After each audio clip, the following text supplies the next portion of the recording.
Assalamualaikum warahmatullahi wabarakatuh. Perkenalkan, nama saya Muhammad Raka dari Fakultas Teknik Informatika di Universitas Pamulang. Di sini saya ingin memenuhi tugas dari mata kuliah Interaksi Manusia dan Komputer dengan dosen Ibu Nur Hayati. Untuk materinya, saya akan membahas tentang komputer. Langsung kita ke pembahasan. Yang pertama, pengertian dan sejarah komputer. Komputer adalah alat yang dipakai untuk mengolah data menurut prosedur yang telah dirumuskan. Kata komputer semula dipergunakan untuk menggambarkan orang yang pekerjaannya melakukan perhitungan aritmatika dengan atau tanpa alat bantu. Tetapi arti kata ini kemudian dipindahkan kepada mesin itu sendiri. Asal mulanya pengolahan informasi hampir eksklusif berhubungan dengan masalah aritmatika. Tetapi komputer modern dipakai untuk banyak tugas yang tidak berhubungan dengan matematika. Ilmu computer science secara umum diartikan sebagai ilmu mempelajari baik tentang komputasi, perangkat keras atau hardware, maupun perangkat lunak atau software. Sejarah komputer sudah dimulai sejak zaman dahulu kala. Manusia juga menemukan alat-alat mekanik atau elektronik untuk membantu manusia dalam perhitungan dan pengolahan data, supaya bisa mendapatkan hasil lebih cepat. Komputer yang kita temui saat ini adalah suatu evolusi panjang dari penemuan-penemuan manusia sejak dahulu kala berupa alat mekanik maupun elektronik. Lalu yang kedua, kita membahas komponen-komponen komputer.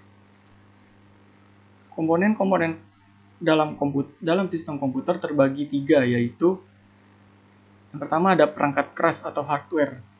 Adalah komponen yang dapat terlihat dan disentuh secara fisik. Lalu contoh perangkat keras sebagai berikut. Yang pertama ada input device. Adalah suatu fungsi untuk memasukkan data dari luar ke dalam memori komputer. Contohnya keyboard. Yang kedua ada proses device. Adalah pengolahan seluruh aktivitas atau masukan yang dilakukan oleh komputer itu sendiri. Contohnya ada prosesor. Lalu storage device adalah suatu wadah untuk menyimpan data pada komputer dan banyak dikenal dengan nama memori. Contohnya ada flash disk, hard disk, DVD, dan lain-lain. Lalu ada output device adalah perangkat komputer yang berguna untuk menghasilkan keluaran sebagai hasil pemrosesan data. Yaitu contohnya ada monitor, headphone, printer, dan banyak lagi.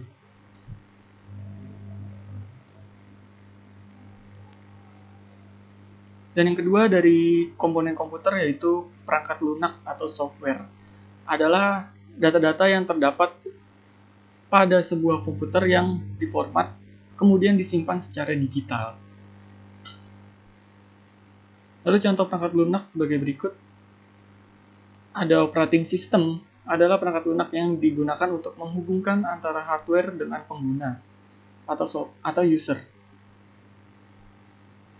Dan contoh dari operating system tuh sekarang ada banyak. Ada Linux, Windows, Mac OS, dan lain-lain. Untuk di handphone ada Android, Apple iOS.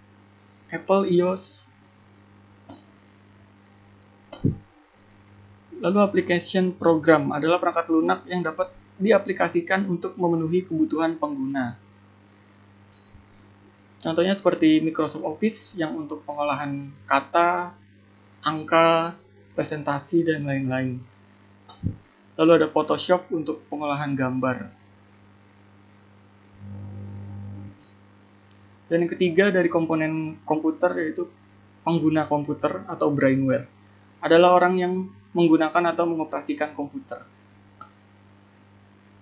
Kita lanjut. Yang ketiga, peranan komputer.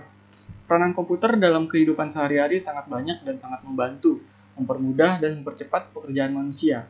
Di antaranya adalah Yang pertama dalam bidang pendidikan. Dengan adanya komputer mempermudah bagi pegawai administrasi sekolah untuk membuat kurikulum pengajaran, jadwal pelajaran sekolah, dan lain-lain. Lalu dalam bidang transportasi. Dengan komputer semua jadwal dan jalur transportasi bisa diprogram dan dijadwalkan dengan komputer. Penjualan tiket di bandara, stasiun, dan terminal bus dilayani dengan cepat menggunakan komputer. Dalam bidang kesehatan, mempermudah dokter dan perawat dalam memonitor kesehatan pasien seperti memonitor detak jantung, aliran darah, memeriksa organ dalam pasien dengan sinar X. Dalam bidang jasa konstruksi dengan komputer, para insinyur dan arsitek mendesain gambar konstruksi dengan pemodelan dan perhitungan yang akurat, cepat, dan tepat. Lalu yang terakhir dalam bidang pertahanan dan keamanan. Negara maju seperti Amerika telah dilengkapi dengan peralatan satelit yang dikendalikan dari bumi untuk memantau serta memetakan keadaan di permukaan bumi dengan teknologi komputer. Dari pembahasan yang saya jelaskan, kesimpulannya adalah perkembangan komputer dari masa ke masa selalu mengalami peningkatan. Pada awalnya komputer bukanlah alat yang diciptakan untuk berbagai kegunaan, seperti yang kita amati pada zaman sekarang. Dulu komputer diciptakan hanya sebagai alat untuk mempermudah dalam penghitungan atau lebih mudahnya sebagai mesin hitung matematika.